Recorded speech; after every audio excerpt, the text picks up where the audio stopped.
Guys, I just turned 31. Just turned 31 years old. And yeah, that's not the good part. I turned 31, and I had a one-night stand with a 60-year-old lady. That's where I'm at. Yeah, it felt pretty good. It was very exciting. For first things first, I'm not really a one-night stand guy. I don't usually have one-night stands at all. Like, for example, I went home with a lady after a date once, and what happened is she said to me, look, John, I'm not going to sleep with you. I'm not comfortable being the kind of girl who sleeps with two guys on back-to-back nights. I was like, yeah, you can just say no in this situation. That's as well. She's like, I'm sorry, it's just that I have this date tomorrow night, and he seems really great, so, you know. So that didn't happen. But yeah, one-night stands also always go weird for me. On top of that, I went for this older woman in the situation. Don't usually go for older women, nothing against them, they're great. It's just that I happen to be an adopted person, and my mom is out there somewhere, basically. That's where I'm coming from. Ooh, wow, what a reaction. Yeah, I'm not interested in playing this game of incest roulette. No, thank you. So, my friends, they love this bar, this cougar bar. They're always trying to get me to go to it. They're like, come on, dude, let's go meet some cougars, let's go meet some MILFs. I'm like, guys, look, there's only one MILF for me, all right? And that's the mom I'd like to find, okay? That's my kind of So I got dragged to the cougar bar, and this lady immediately struck up a conversation with me by saying, oh my God, you look just like a friend I had years ago. Can I buy you a drink? And I was like, well, this is uncomfortable, but free drink, all right? Let's see where this goes. Gotta talk. Talking to her. She's like, how old are you? I was like, 31. She's like, oh my God, I'm old enough to be your mother.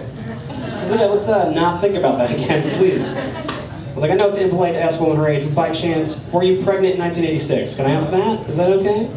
I don't know. And then I had sex with that lady.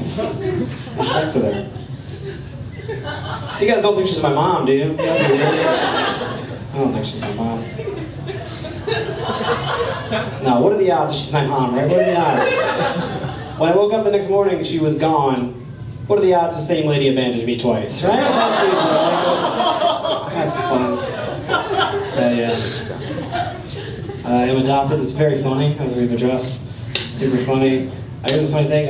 Growing up, my mom, like my rebound mom, when I was telling me, she's like, the moment I saw you, it was love at first sight. I knew you would be my son. And I'm like, that's a really nice thing. I was like, Dad, did you have the same experience? And he's like, oof.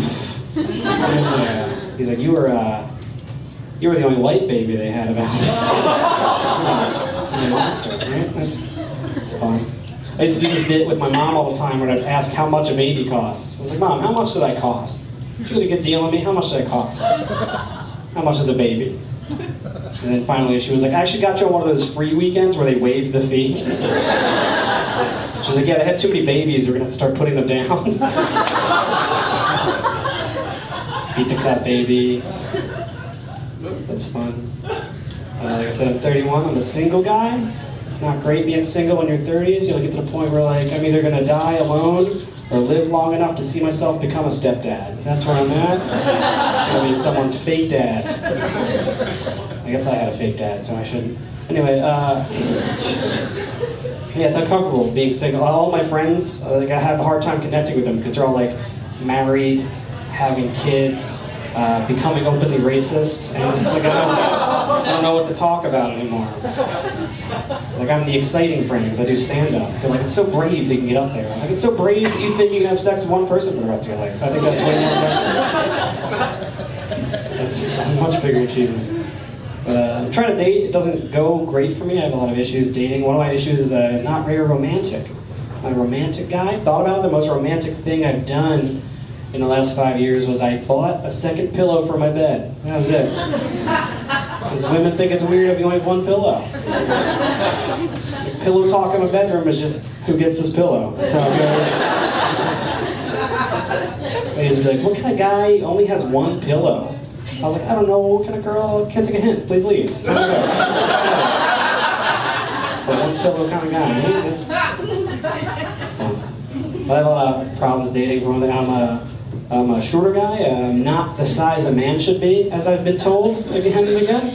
It's frustrating. Here's a sure thing you're not going to get laid on a date. If at any point during the date you go back to see who's taller, it's not happening. Even when I'm taller, it doesn't happen. It's very frustrating. But I did actually go, I went on a couple good dates recently, I had a lot of fun, but then I didn't actually have a lot of fun. I didn't care to ever see her again. So I was like, you know what, this has been great, but no thank you. She was very offended. She sent me a series of very angry text messages for not wanting to go out with her again. The first of which said, "You asshole, I would have fucked you on the next date." And I said, yeah, I think I'm okay not having sex with this person I didn't like. I think I'm gonna make it, you know? The second text she sent me, she said, "Have fun masturbating." I was like, are you kidding me? I'm so good at that. What are you talking about? It's gonna be fucking awesome.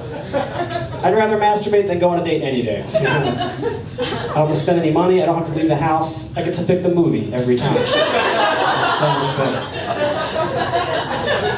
And then the last text she sent me, she said, "Have fun writing a joke about me." And I did. I had a good time writing a joke. You guys liked it, I liked it, I think we all played here. That's fun. But yeah, like I said, all my friends are ahead of me in life. I've been going to a lot of weddings. Spent $1,000 on going to weddings this year, which is nuts. It's insane. I could have just been happy myself with that money. I don't want to appreciate this at all. But I was actually in one wedding. I had to spend $250 to rent a tuxedo. I don't think that's fair. That's nuts. For $250, I could just buy the materials to make a tuxedo and the kid that makes it, and have him make me my own tuxedo. And then I can set him free, because I'm a good guy at this show. That's fine.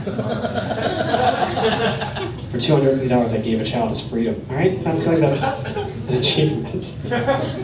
But yeah, weddings are frustrating. I went to one wedding, and somebody told the groom's dad that I did stand-up. So he was so excited to tell me every joke he could think of all night.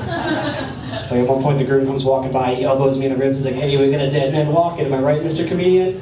I was like, "That's not good."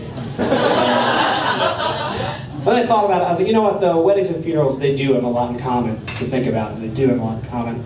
Like every time I go to one, I just always wish it were me, you know? You know what they say? Always a pallbearer, right, Vince? Is that what that saying is? But my fridge is just covered in magnets as everyone saved the dates for their stupid weddings. So every time I open the fridge, I'm reminded that not only is my fridge empty, so am I. So thank you guys. So meaningful. But another thing that happens, you guys know about this, when your friends start having kids on purpose, they send you magnets too. They send you magnets for that. It's like, hey, guess who came in somebody? It's this meaningful magnet. But I've been getting a lot of these. They're always super lame. I keep getting one. It'll be like my friend's dog next to a sign that says, "Our litter's getting bigger." And every time I get one, I just want to be like, call them up and be like, "Did you fuck this dog? What are you sending me? I'm not okay with this."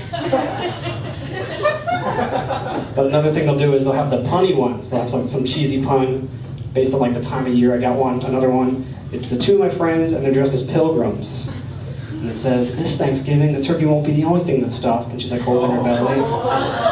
Yeah, it's terrible. So I got me thinking, oh, I should send them a magnet of my own that they can have. And what it's going to be is going to be a photo of me, and I have a gun in my mouth. Right? You guys are way on board with this. There's a photo of me and I have a gun in my mouth, and it says, "Not gonna make it to Thanksgiving." Yeah, you guys, that joke's got everything. It's got pun, I die, like, come on. I'm John Deary, guys, thanks so much.